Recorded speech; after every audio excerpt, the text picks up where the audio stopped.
Hello there everyone, how you doing today? I hope you're all well. Today we're going to be reading stories of people who were asked, when did your gut feeling of something's not right here save you? They've got plenty of answers, and I'm here to read them to you.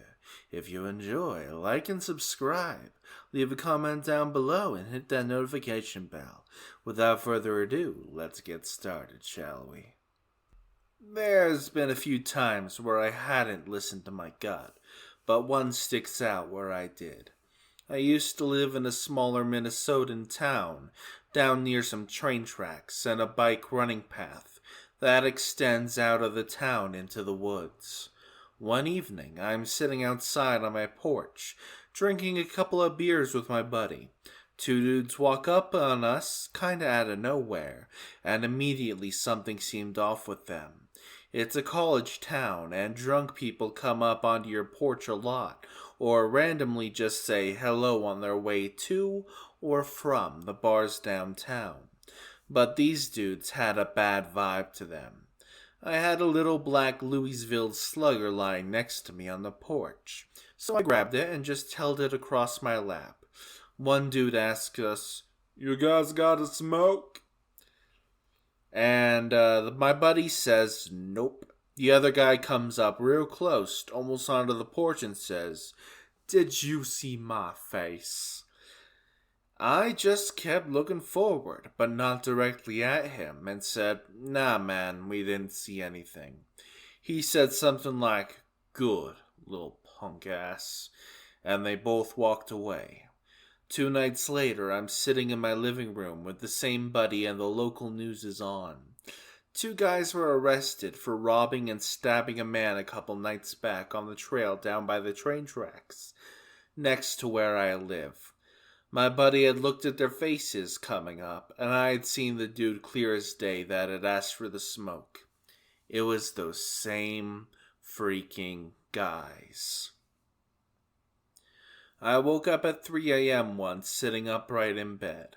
I felt alert and my heart raced when I saw that my cat was on alert too, wide awake by my feet with his ears perked up. But I didn't see or hear anything weird. Something didn't feel right, and I couldn't relax. So I got up and went to the kitchen, turned on some lights and ate food even though I wasn't that hungry. I eventually went back to bed. We discovered the next morning that someone had stopped while in the process of using some kind of tool to silently cut a big hole in the glass window in the living room. They were trying to break in, right next to the bedroom. I think the lights I turned on scared them away. At age 5, I was almost abducted by strangers at the park who had a bunch of toys on a blanket and tried to lure me to their motor home. I looked back to my dad, who was talking to his friend, maybe 100 yards away.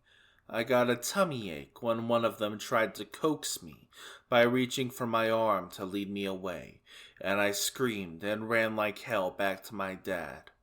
Years later, I found out those same people had abducted other kids who weren't so lucky. I have never ignored a gut feeling since. I was riding my motorcycle with a friend on the back. We were going down a country road behind a truck, hauling a bunch of old car tires, when all of a sudden I decided we shouldn't be there. So I slowed way down to let the truck go ahead of us.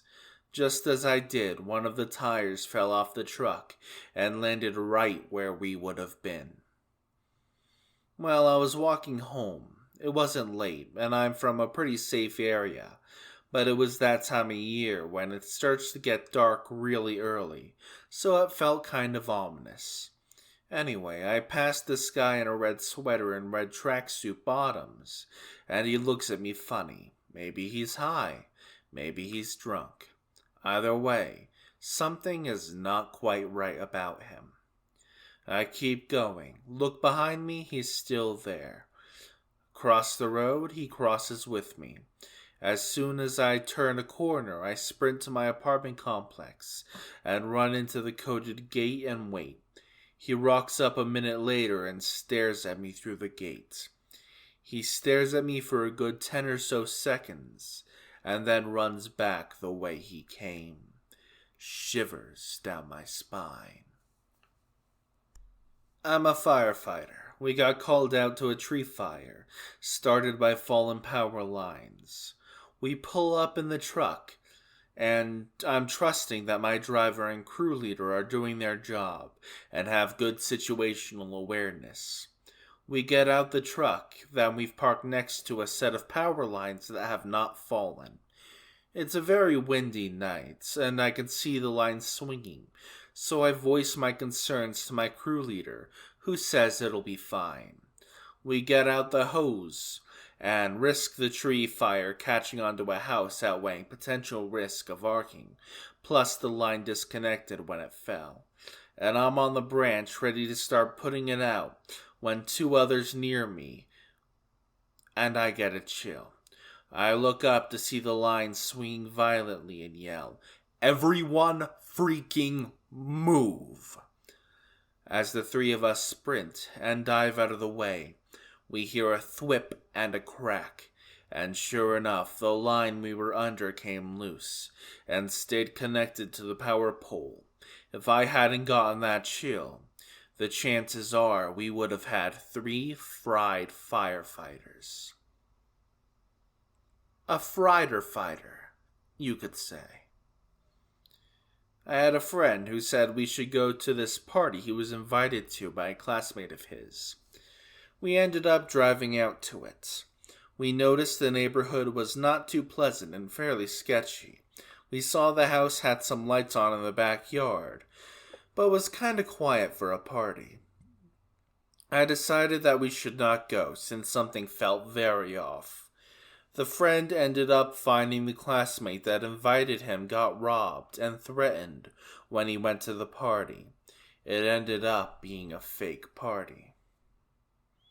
Okay, narrator here. How is that a good plan? Let's invite people to our house to rob them.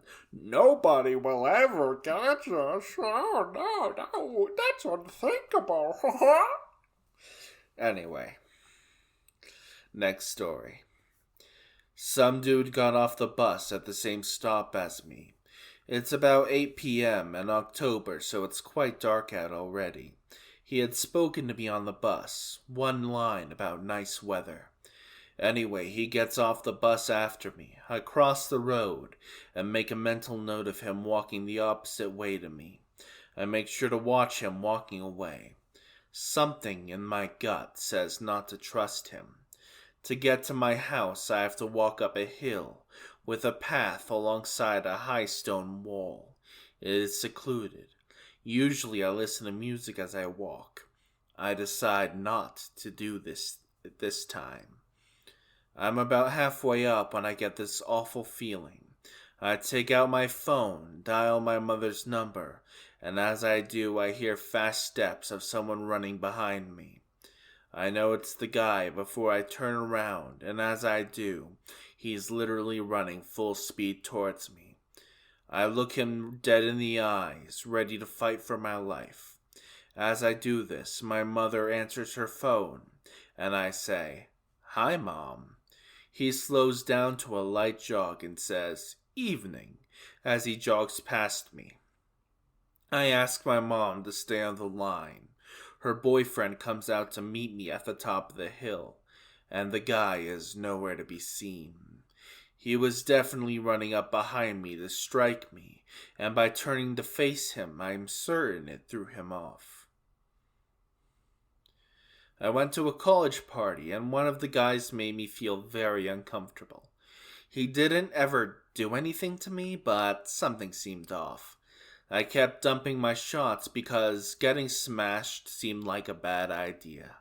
I ended up taking a friend and leaving while he told us that we were being lame by not having more of the Grey Goose. He sexually assaulted another girl at the party that night. I worked as a shop girl at a pub. One night I rejected someone who attempted to get my number. Not unusual, and he didn't seem that bothered. The whole exchange wasn't strange to me. In the early hours after the bar closed, I went to leave through the back door into the car park, like usual, when I saw the sensor light outside was on. Somebody was stood just outside the door. I felt uneasy, so I went out the front and asked one of the bouncers to walk me round the back to my car. As we rounded the corner, we spotted this guy lurking outside the door, holding his belt like a makeshift garrote. When he saw us, he started screaming that I was an effing bitch and that I should die. He scampered off into the road and never came back. A guy dyed blue came into the motel lobby at 1 a.m. In and of itself, not terribly unusual. Clubs get out, you see folks with body paint, foam, and so on. But he just seemed off. When he came up to the counter, I took a step back, which is why his Bowie knife hit my tie and not my neck. I slammed the fire door down and called the cops. It wasn't difficult for them to find the bright blue guy, who got naked for some reason after I slammed the door. He was running around in the snow at 1 a.m. I posted this before. I took my 2 babies to an in-home daycare. It was run by a lovely woman. About 9 days in, this woman's teenage son was home when I picked up my kids. He gave me a super creepy vibe. I pulled the kids from the daycare and placed them elsewhere. Maybe 10 years later, the kid murdered 2 people and then killed his mom. Someone came into my work that gave me the I'm in danger feeling.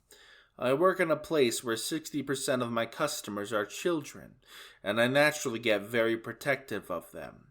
But you can't call the police because someone's creeping you out. He kept getting closer to the children, but not doing anything or even making them uncomfortable, so there still wasn't anything I could do. He leaves and I shrug it off. Another customer soon comes in and gives me the same feeling. So I'm just thinking, I guess I'm just anxious today. He starts talking about Donkey Kong and stuff. Casual conversation. He then says, I'm best friends with Martin Bryant, the spree killer from 1996 Port Arthur Massacre, who is in solitary confinement and can't even interact with whoever has to throw his food at him. So I'm getting a bit nervous now. Then the first creepy guy comes in and the one I was talking to says, I know him, we went to prison together. So immediately I start having a panic attack and have to end the conversation as quick as possible so I can contact the manager to say I need someone else to come into the store. I was there alone, and they immediately call the police. It turns out they are both registered naughty offenders. Neither were allowed anywhere near my work because it's too close to the CBD, and they're legally now allowed near anywhere that could have children there. I actually recently went to court for this, waited hours to go in, and he pled guilty at the very, very last second. Such a bastard. When I was in middle school and around 14 years old, I was returning home. I lived like 5 minutes away from said school and noticed there was a man following me. He wasn't looking at me, he was looking at his phone, and he wore a cap so I wasn't able to see his face fully. Anyways, he gave off this weird vibe. I reached my apartment building and the guy was still behind me. I know mostly everyone who lives in my neighborhood and I couldn't recall him. At the last moment, I decided I wasn't going to go inside the hallway. I turned around and went to a store where I waited for my mom to come. A few weeks after, there was some news about an 11-year-old girl from my school who was sexually assaulted in the building right behind mine 2 days after the incident. The guy they caught looked a lot like the guy who had followed me, and given the time frame and the proximity, there was a high chance it was him. I stood up and had a quick Matrix-like wave, just like how the walls flex in the movie. I turned the closest person and asked for a ride to the emergency room. Honestly, it felt like a little head rush or a lightheadedness that I've had 100 times before. If I would have brushed it off as such, I would be dead. My lungs were at 30% capacity as I was drowning from fluids and had absolutely no other symptoms than the brief lightheadedness feeling. Also, I had been feeling a bit down and hadn't eaten. The more I analyzed the situation, I have no idea why I asked a stranger for a ride to the hospital. I am a petite woman and was about 19 at the time. I had a late shift that ended at 10 p.m. I hit the grocery before my walk home, about 10 blocks away. I've got arms full of groceries and notice a car drive past me in the opposite direction. I heard it pull a U-turn behind me and park. I told myself, probably just getting home from work too. But then I hear footsteps behind me. I turn around and it's a man in his 30s, I'd guess. He doesn't say anything, but stops walking when I stopped walking. I keep walking a bit faster now, and I can hear him speed up too. I turn around again and say, "Hey man, what's up?" He says nothing.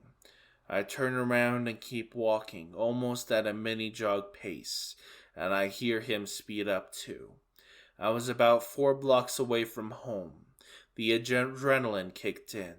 I dropped my bags and booked it, made it home, told my boyfriend what was happening. As he goes outside to find the guy, the dude drives by in his car, right past my house. We call the cops, give them a description, and the operator tells us they've had other calls about the same guy. We're really hoping he never actually caught someone. Really hoping his creepy ass wound up in jail. And I'm really happy I listened to my guts. And before we head out on that note, I have a little message for you. Do you feel the blood rushing through your brain? It's delicious. And I'm just messing with you. I'll see you in my next video. Remember to like, subscribe, leave a comment down below, and hit that notification bell.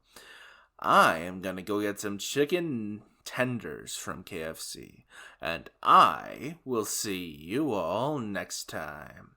Hasta la pasta.